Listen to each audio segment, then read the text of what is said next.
Committee. It is not the special council meeting. Thank you. Oh, you need an agenda. Hold on. Public Works Committee meeting, 5 p.m. on Monday, September 8th, 2025. And I'm going to first we're calling us to order and roll call. Mr. Mike Kennedy. Here. And Ms. Sarah Brook. Here. Thank you. We have all of our council members present. My name is Joy Knudsen. And I'd also like to introduce our professional staff. To my left is Aaron McPhee Anderson, who is the city engineer for Hudson. And to my right is Michael Moravs, who is the director of Public Works and Parks. And on the far end is Deb Andrews, who keeps everything rolling. She's the administrative assistant and been here for many years. Appreciate you. Okay, so moving on to the first item is approval of minutes from our last meeting, which was July 14th, 2025. Move to approve. Second. Okay, we have a motion and second. For that, any discussion on those items? No. Not, all in favor? Aye. Okay, thank you. That's passed.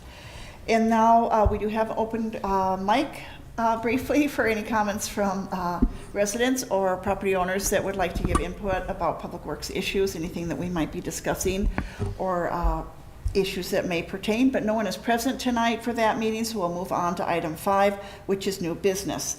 We are going to discuss the traffic safety reporter, maybe give a little update on how that is going. And just for a brief update to the public, the traffic safety reporter was initiated March of 2024 when the council adopted a policy in which residents of the community, property owners of the community could provide input about concerns, areas that they think are unsafe, or traffic concerns, something that they're noticing in their neighborhood or in their daily drive and walk through town.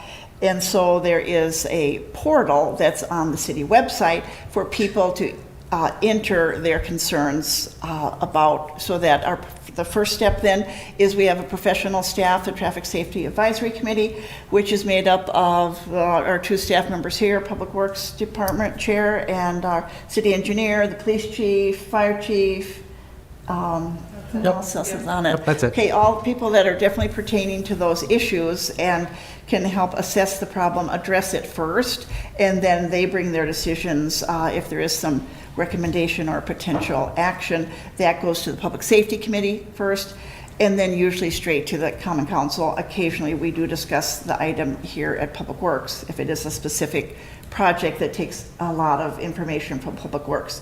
So that's a rundown on the traffic safety reporter. I'd like to ask for an update from staff on how it's going and what recommendations are, how you see it's working. Yep, so what's in front of you tonight is just a discussion and maybe some possible action for making submitter's name public. Personally, over the last several months that we've had this, I think people have used it appropriately. When we were speaking with administration, they recommended to kind of keep submissions from being frivolous or just, I don't want to say not important, but not a high priority to put a name to the submission. Now, having said that, in our current, when you currently go on and submit a traffic safety, request or need, right in the directions it says your name and contact information will not be visible to the public. So us as staff can see who submits. And I think that's necessary for us just so we know if we do follow-up questions, so on and so forth, if they actually live on the street or adjacent to the area in question. But it was just kind of something that was brought up in conversation. I think for the most part, Aaron, you deal with more of the submissions than I do, but I think people have taken akin to the process and we've got a lot of good submissions. I don't think anybody's abusing the system as of right now. I wouldn't say so either. Yeah. So yeah, I think just through conversations, like Mike said internally, right now people are essentially anonymous. And so should it be part of the policy that, people kind of put their best foot forward with their comments and kind of knowing that their name is out there too. So we felt like it was more of a policy issue versus, let me just update it in the background so that now all of a sudden people's names are present. Right. So I'm thinking back to our original discussion, we talked about so many avenues, but one of, way back when we first started talking about traffic safety was the neighbors it was incumbent on them to get a petition signed, and talking to their neighbors. We've gone various routes. Right now, it does seem pretty simple. It doesn't take a lot of input. People can sit down at 8 o'clock at night and, get the staff activated to address an issue. I wondered, and I didn't get a chance to study it in complete detail, but you're right, the leading explanatory page on the website said your name is anonymous, but I'm not sure that our policy required that. Do you have any comments? I'll open it to others' input. Yeah, I remember when we were trying to cobble this thing together and a lot of options. And it's good that, nobody's abusing it. So I'm kind of seeing both sides of this. There is this idea that, you always flip it around and say, are we going to, I don't want to Discourage, handcuff yeah. citizens if they have a personal reason of not saying, I'm Mike and here's my street address. Right. Because if I had any, not that I'm a criminal, but let's say I was, but I mean, you don't want to give away, some people don't have multiple reasons for not giving that. So my only thought is, are we tinkering with public, Privacy? the maybe? privacy of that people? Now, I do like the idea that if you guys are the gatekeepers, then we do want to know who it's coming from, because if they're complaining about a pothole and it's across town, it's not even in front of their house, I mean, you guys can start like building a case for this is something we have to act on, or this is maybe not that important. So, yeah, I mean, that's my only thought, that I do think that it has to have a name for us to take it seriously, or if they're serious about it, we can be serious too. But that's my only thought, and I'm kind of pulling out there that if we might, if we expose who people voted for, it's public record if you voted and if you're registered, but who you voted for, I'm wondering if this is getting close to that. Boy, you know what? I'm not even gonna speak my mind, because taxpayers have the right to say there's something wrong and you guys have to fix it. Yeah. I don't want to put up any roadblocks for that It happening. might lead to more people just calling Mike or Deb's office and saying, Bingo. hey, Skipping the boy, system out. Yeah, that's a good point. Where it's like, oh, I don't want to put my name in there. Yeah. I have, I remember the first time I contacted the police chief when I got a complaint about speeding through a certain neighborhood. He said, Joy, that's what the traffic safety reporter is for, Yeah. is that, tell that resident, go ahead and put Put all it in through there. there, yeah. And, because that was a way to streamline it. And obviously, if you guys are seeing 10 complaints about speeding on a certain street, well then, the police department may take some action, or we put speed signs up. So I do hesitate to. You're right, there might be people who have a real confidentiality issue where they don't want it to be known where they live, their name and address, to be provided publicly.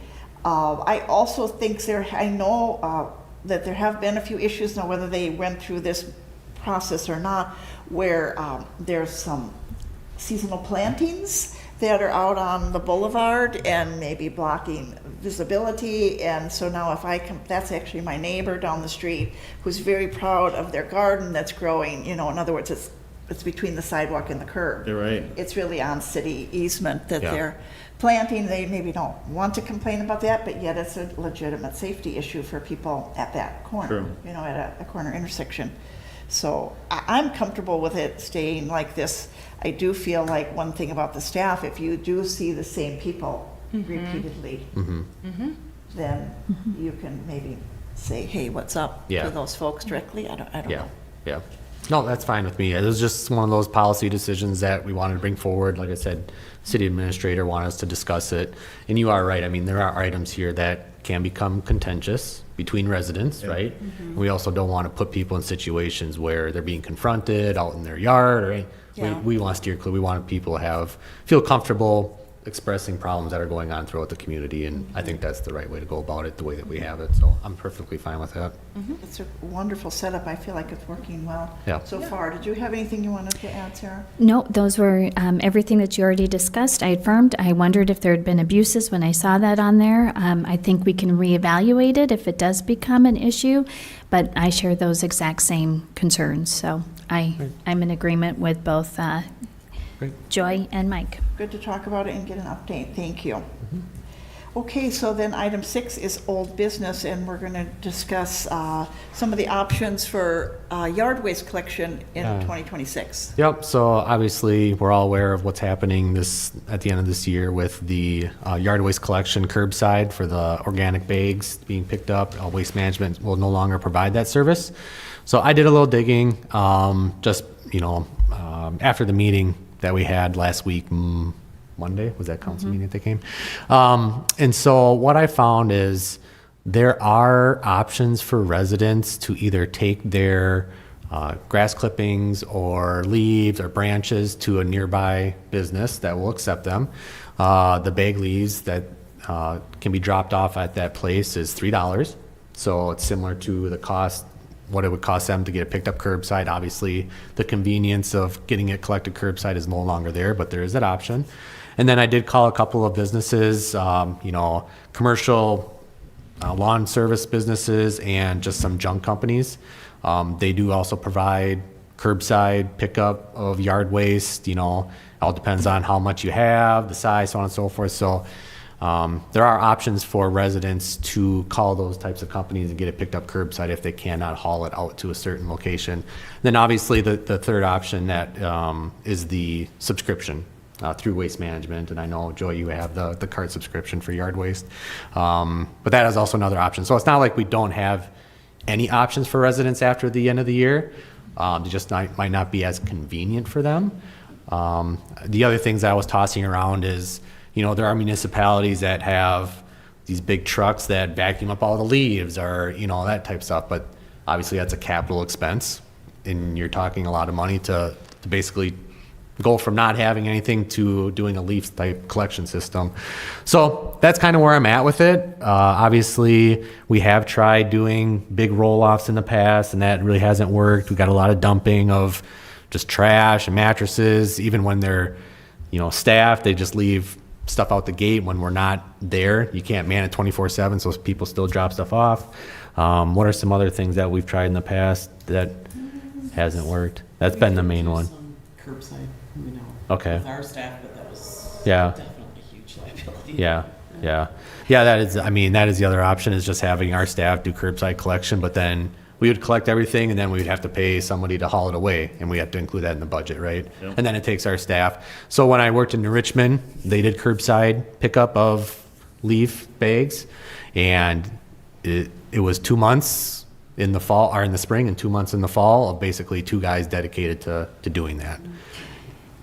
Mike, you mentioned, because I was doing some digging too, and I'd seen it, and I feel like I remember when I was a new resident in Hudson, that, and maybe I'm remembering incorrectly, but I felt like there was a machine that came by and picked up the leaves. And you mentioned that as a potential capital expenditure. Yeah. But if you were to set up a contract with somebody to do that once in the spring and once in the fall, like how much would that potentially be? Oh, that's a good question. I don't know what the contractuals would be, but Well, my only objection to that would be thinking of our, what's MS4 or that we're, yep. in other words, people are raking the leaves into the street, into the curb. And if we have a big rainstorm, we're going to have a lot of organic material. It would definitely have to be a lot of coordination and communication to do that. But I can certainly ask some companies and see if they do it, or some other municipalities, if they do it, how much it costs, and reach out to some companies to see if that would possibly be an option. Because the units themselves, they have like trailer type units, but I know a lot of smaller municipalities use those. Leaf systems, you're probably looking at $250,000 to $300,000 for a truck mount vac. Yeah. Right, that does not make sense. But yeah, I can certainly look into that option to see if that'd be viable for us.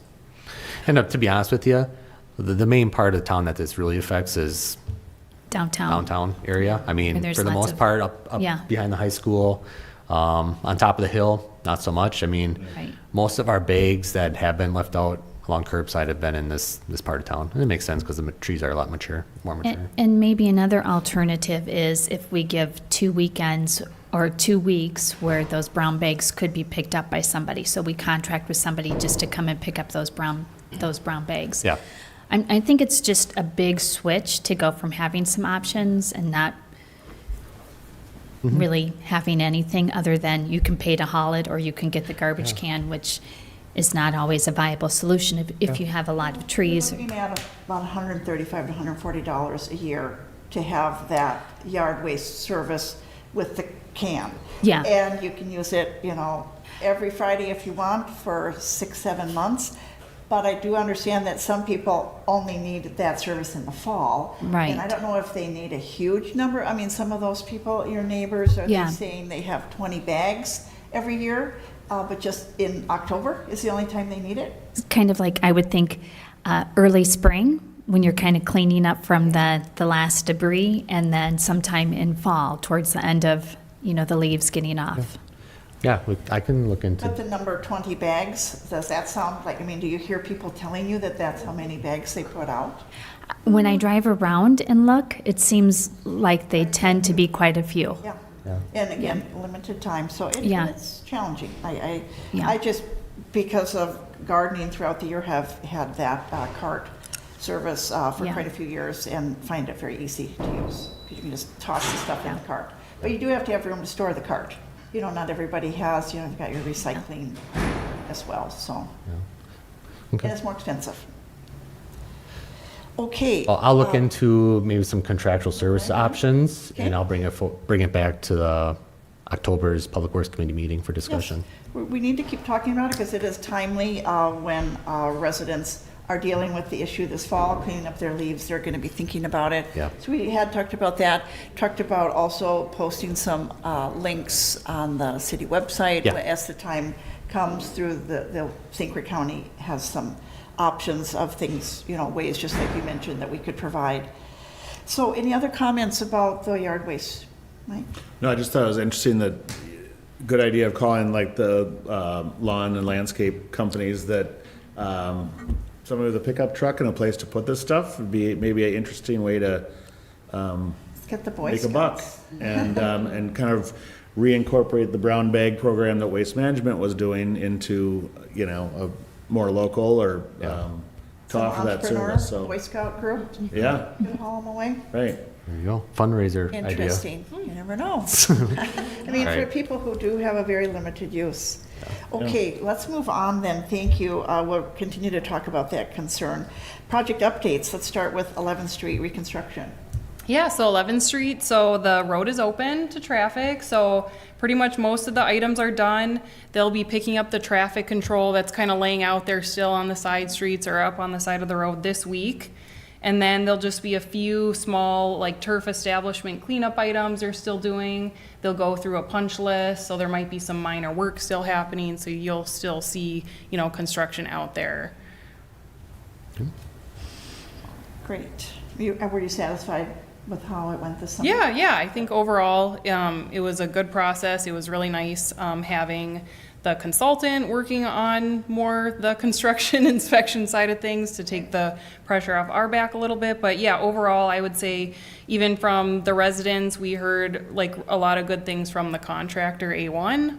So kudos to them for doing a good job. And I did drive it today, just at school, let out around 3 o'clock, and it was fantastic seeing all the people walking on the off-street Yeah. trail. It's been, That's it's great to huge. see, so. It's a big relief. Yep. Isn't it? Yeah. It is a big relief. Yep. Great. Okay, item B, O'Neill Road reconstruction. Yep, so this one, they actually paved the trail today, so we are adding a trail to, along that stretch. And they've done the base lift of the roadway, and then there'll again be some minor cleanup items. It probably won't be fully open for a few weeks still, just with kind of all the minor things. There's some, you know, concrete replacement they'll need to do because some of it's cracked and things like that. So still working away at that one, but making really good progress. Great. Very good. Anyone have questions or comments on these, please jump in. Okay, and how about a summary of 2025 street rehabilitation? Yeah, so this project, Aaron. part of it has been done. So they removed the median at Spruce and Vine, so that's all done and complete. I heard some good comments about that from the residents, so it sounds like they're happy with that. And then this project also entails kind of the Malibu Drive, Sunset Lane, Prales Trail pavement removal and mill and overlay at Carmichael and Vine. We talked with the contractor today. They are most likely starting removals early next week. I don't have a date yet on the mill and overlay side of things at Vine and Carmichael. I do think that project's gonna be pushed to be completed at the end of October. So, kind of a slow start up there, but we'll get a notice out to all the residents and, get that done. Thank you. Okay, good. So you're communicating Malibu. is just- Yeah, yep. That's a kind of a tight neighborhood there to get in and out. So Yeah. they need to- Yeah, and there shouldn't really be any access issues, just with the type of work we're doing, Okay, so it should great. be. Very good. Okay, and can you give us an update on the Locust Street Ad Hoc Committee? Yeah, Locust Street, so we finally have the ad hoc committee meeting scheduled for September 17th. Or 16th? 16 or 17th? I think That 16th. Wednesday? Yeah, I'm double checking right now. And so really excited to it's a combination of business owners, and some of the council members. So I'm really excited to see where the conversation will take us. We will present, kind of what we've heard so far with the public engagement and, if they all are kind of in agreement and feel the same way, we probably won't need to have a second one. So we'll just see where the conversation goes. We'll still plan on doing another public engagement, like open to the public. So this will kind of just be the ad hoc committee. And then hopefully by the end of the year, we'll have a really good consensus on how to move forward with the design. And you were correct, it is the 17th. Okay. That's great. That'll be exciting to see the Yeah. ideas come forward. Yep. Very good. Okay, and then our last item on project updates was a report from Public Works Facility. Yep. So kind of piggyback on my update that I gave to council last week. Both projects, both the Public Works and PD facilities have started. The Public Works facility is slated to be completed by the middle to late January. So a lot sooner than what we had anticipated. Originally, we were thinking like April, May. But just the way that the schedule laid out from KA, able to get in there a lot sooner. The materials have been all, received, or what do you want to say, ordered, and are going to be on time. Fingers crossed. That would be the biggest barrier, is if something does get delayed, that would push it back. But right now, everything is looking good. I think the excavator is going to be dropping off equipment here this week to do a lot of the exterior site work and get it graded. So it'll be fast. It'll go quick. And we have been communicating with Caterpillar, the other side of the building, just making sure they're in the loop. They've been involved in some of the pre-construction meetings, so they're aware of things going on, especially with like the restroom renovations and keeping them abreast as far as what the latest is happening out there. So yeah, I'm looking. Good to know. That's great. Yep. Very glad. We look forward to our tour. Oh yeah, absolutely, Open. absolutely. Great. Okay, then we have communication and items for future agenda. Does anyone want to bring something forward? I can, do you want me to give the update? Yes, I would like, there's an update on a grant. Yeah, so we received a grant from the state through the carbon reduction program to build a trail, multi-use path on Hanley Road from Hagan Street to Namakagon. And so that'll be a huge connection that we will fill the gap in with our overall trail system. Right now, we're kind of working through the state municipal agreement that we sign with them, with the state, to get the funds. And we are slated for 2028 construction, so a few years out. So we'll have enough time to do all the environmental process, public engagement, and the design, all of that. So kind of takes a little time. So construction in 2028. So just detail briefly. It's for construction only, Yes, correct? yep. And then what is the amount that we received for that grant? About $1 million. I don't have the exact Around, number, but yeah. yeah, around $1 million is what we received. Okay, and it's an 80-20? Yep, 80-20. Yeah. And so we would have to Yeah. pay for the engineering and design. Yeah, Yep. yeah. So, since construction only, we would just pay for engineering, and that really allows a lot of flexibility with the design too. So it should be a little bit easier to, move forward with the design Do you anticipate it being on only one side of the street? Yeah, only one side. So Yep. yet to be determined Yeah. on that, okay. Yep. Well, I do think it's striking, as much as we all want more trails. That's awesome. And we need to maintain the trails we already have, those are a big challenge in front of us. The cost of that length, it's less than Yeah. a mile, isn't it? Yeah, yeah. About $1 million. Yeah. That's, Well, 1.2, right? Because we, right, when we try to put The- our 20%. Yeah. Yeah. Yes. yeah. So that's rather stunning, but thank you. Again, appreciate you and Maverick and your work applying for those grants, because I know in the past, I've said that before about how your work does save City of Hudson money. In the past, when we didn't have a city engineer, we would have had to contract someone to apply for those grants, and that Yep. it's just challenging. I mean, because sometimes it is a shot in the dark. Yeah. Whether we're Oh, going to yeah. qualify, but you've done a great job at selecting the grants and how they might fit, which one to apply for. Yeah. So that's awesome. Very excited about that. Okay, any other comments tonight? Quick question on, very quick, on the 80/20 Yes. rule. Does that whole project, the engineering, the design, and the actual construction, is that all one big pot, and then we're responsible for 20% of that? This one, no, you can do it that way. We decided to just do the design 100% funded by us, so we only asked for, so we basically request how much we want. Okay. And so we, to try to be a little more like Competitive. likely that we would get it, we said, hey, we'll put in the money for 100% design, which on this project, we were estimating around 200,000. Okay. And then the construction is 80/20. Perfect, okay. Yeah.